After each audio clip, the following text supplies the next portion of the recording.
Assalamualaikum warahmatullahi wabarakatuh. Saya Kirana Zahra. Di sini saya akan menyampaikan sejarah perusahaan Sony.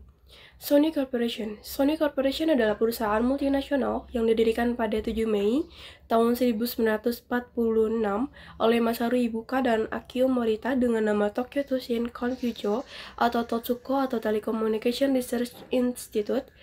Perusahaan ini memiliki kantor pusat di Jepang. Pada awal berdiri, perusahaan Sony memperkerjakan sekitar 20 karyawan. Tujuan didirikannya perusahaan ini adalah untuk menciptakan produk inovatif yang memberi manfaat untuk masyarakat. Sony Corporation adalah salah satu produsen terkemuka untuk barang elektronik, video, alat komunikasi, konsol video game, dan produk teknologi informasi untuk konsumen dan pasar profesional. Selain itu, Sony Corporation juga terlibat dalam jasa keuangan seperti asuransi dan sektor perbankan. Sony merupakan perusahaan induk dari grup Sony yang bergerak dalam bisnis di beberapa segmen yang membuat Sony berhasil menjadi salah satu perusahaan hiburan paling komprehensif di dunia. Produk pertama yang mereka hasilkan pada akhir tahun 1940-an adalah penanak nasi, yang kemudian berlanjut dengan menciptakan produk-produk hit lainnya yang dikenal dengan kualitasnya dan inovasi-inovasi produk yang baru seperti radio transistor pertama pada tahun 1955, Trinitron Color Television pada tahun 1968, Walkman Personal Stereo pada tahun 1979, Handycam Video Kamera pada tahun 1989, PlayStation pada tahun 1994, Blu-ray Disc Recorder pada tahun 2003, dan PlayStation 3 pada tahun 2006. Perubahan nama perusahaan menjadi Sony Corporation terjadi pada tahun 1958. Nama Sony dipilih sebagai gabungan kata Latin sonus yang merupakan akar dari kata sonic dan bunyi, dan kata Sony dari bahasa Inggris yang berarti anak kecil. Kemudian kata tersebut dikombinasikan menjadi Sony yang berarti sekelompok kecil anak muda yang memiliki energi dan kemauan keras terhadap kreasi dan inovasi ide yang tak terbataskan. Pada saat itu sangatlah aneh bagi sebuah perusahaan mengeja namanya, apalagi penggunaan aksara Phoenix yang digunakan dalam penulisan bahasa Jepang. Pada tahun 2000, Sony mempunyai penjualan sebesar 63 miliar US dollar dan 189.700 karyawan. Seiring dengan berkembangnya Sony sebagai perusahaan internasional yang besar, ia membeli perusahaan lain yang mempunyai sejarah yang lebih lama, termasuk Columbia Records, yaitu perusahaan rekaman tertua yang masih ada, yang didirikan pada tahun 1988, yang kemudian diberikan nama Sony Music Entertainment. Sony juga mengakuisisi perusahaan Alwa pada tahun 2002. Sony memiliki saluran televisi di India dan saluran-saluran yang ditujukan untuk komunitas India di Eropa. Pada akhir tahun 2011, Sony Corporation resmi melakukan takeover terhadap perusahaan joint venture-nya, Ericsson, yang telah bekerja sama selama 10 tahun sejak tahun 2000. Anak perusahaan Sony ini pun berubah nama dari Sony Ericsson menjadi Sony Mobile Communication dan dimiliki sepenuhnya oleh raksasa entertainment Jepang. Izinkan saya untuk melanjutkan pembahasan mengenai analisis perusahaan Sony yang telah disampaikan oleh rekan saya, Kirana Zahra.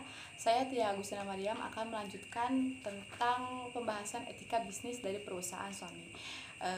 Perusahaan Sony ini telah diakui oleh Ethisphere Institute sebagai salah satu perusahaan paling etis di dunia. Kenapa? Karena perusahaan Sony dikenal dengan perusahaan yang inovatif, kreatif, tidak mudah putus asa, dan juga lingkungan kerjanya yang stabil, di mana para pekerja dan insinyur ini memiliki apresiasi teknologi, dan perusahaan memiliki kebijaksanaan yang tinggi untuk para pekerjanya sehingga pekerja bekerja tanpa adanya hambatan. Untuk selanjutnya saya akan menyampaikan permasalahan serta dampak yang terjadi pada perusahaan Sony.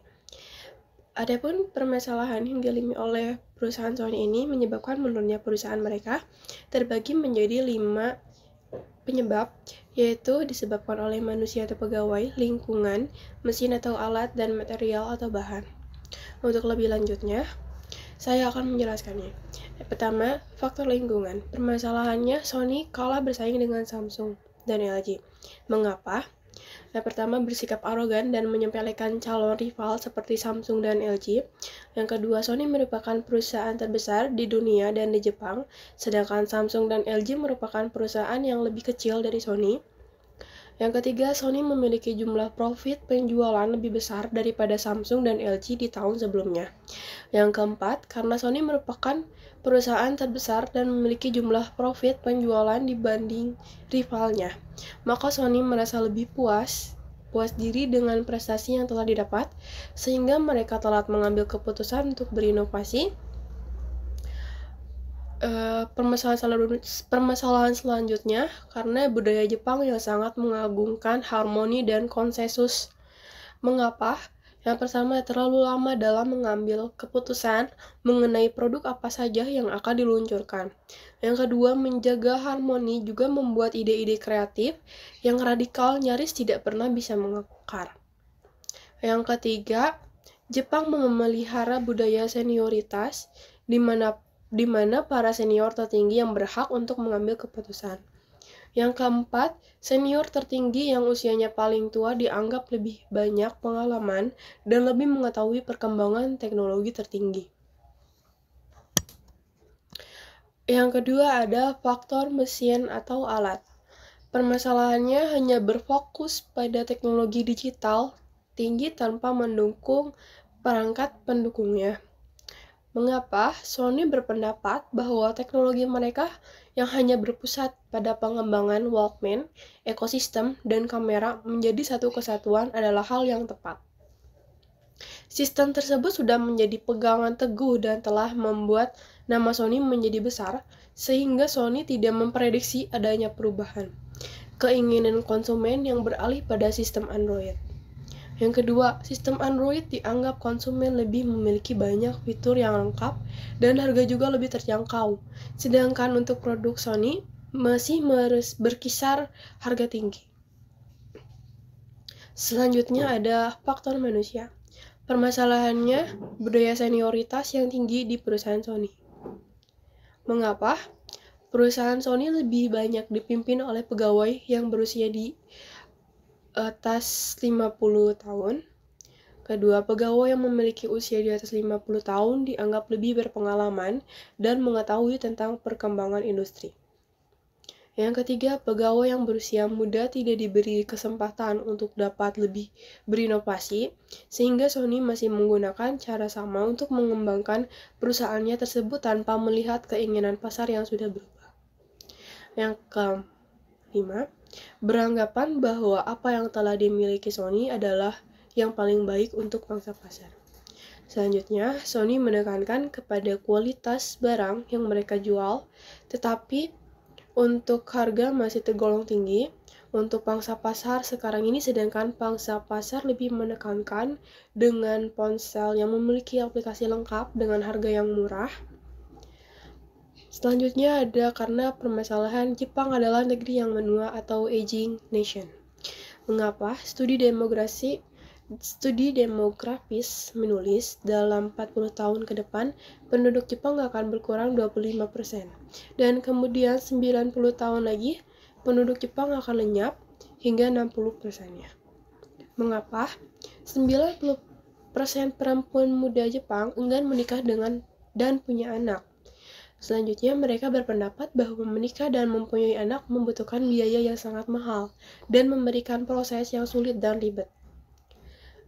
Selanjutnya lagi ya, jumlah bayi yang dilahirkan sebagai penerus akan lebih sedikit, sehingga kurang adanya generasi penerus untuk mengembangkan inovasi yang telah ada dan menjadi penyebab mayoritas pegawai yang berada di perusahaan Jepang mayoritas pegawai yang telah berusia di atas 50 tahun. Permasalahan selanjutnya ada karena pengembangan sumber daya manusia atau SDM dan memberikan kepercayaan kepada karyawan bahwa mereka adalah bagian penting dari suatu proyek. Mengapa tidak semua karyawan sadar bahwa mereka memiliki potensi sehingga perusahaan tidak perlu membatasi kemampuannya untuk terus berkembang? Lalu kebanyakan karyawan berpendapat bahwa mereka hanya bisa melakukan apa yang mereka bisa lakukan tanpa adanya keinginan untuk berinovasi. Selanjutnya, karena banyak dari karyawan tidak percaya diri akan kemampuan yang dimilikinya. Karena adanya keterbatasan ruang gerak karyawan untuk menyalurkan ide dan kreativitasnya, sehingga Sony memberikan kebebasan ruang gerak tersebut untuk karyawan mereka agar mereka bisa berinovasi. Faktor selanjutnya karena metode kerja. Permasalahannya Sony memutuskan untuk berpisah dengan Ericsson dengan cara Sony membeli saham Ericsson. Mengapa tujuan strategi Sony dan Ericsson berbeda? Kedua, Sony dan Ericsson gagal melibatkan strategi mereka dalam membangun Sony Ericsson. Ketiga, Ericsson menunjukkan bahwa pasar ponsel telah berubah secara dramatis selama 1 dekade terakhir. Dengan fokus besar-besaran ke smartphone, Ericsson berkonsentrasi pada nirkabel secara penuh dan memaksimalkan riset dan pengembangan dan portofolio paten industri untuk mewujudkan dunia yang benar-benar terhubung. Sementara itu, Sony akan memegang seluruh intelektual properti bersama milik keduanya. Lalu, apakah perusahaan Sony menggunakan teknologi AI dalam mengembangkan perusahaannya? Perusahaan Sony memiliki program yang bergerak di bidang sensing, AI, dan ruang virtual yang dinamakan dengan Sony Research. Kesuksesan Sony AI bertujuan untuk memperluas cakupan area penelitian tambahan dan juga mempersiapkan perusahaan agar mampu menghadapi tantangan yang lebih besar dalam bidang teknologi yang akan terjadi di masa depan. Sony Research ini akan beroperasi secara global dengan berbagai proyek dan mitranya di seluruh dunia. Contohnya, perusahaan Sony sudah mengumumkan untuk membuat sensor kamera yang mampu menjalankan sesuai dengan tugasnya. Lalu, ada teknologi robot humanoid. Dan yang terakhir, kita akan membahas mengenai bagaimana sih dampak teknologi AI terhadap etika bisnis dari perusahaan Sony ini. Perusahaan Sony tetap konsisten terhadap etika bisnis yang telah ditetapkannya sehingga tidak memberikan dampak yang buruk bagi para pekerja, lingkungan, dan sampai saat ini perusahaan tetap berjalan.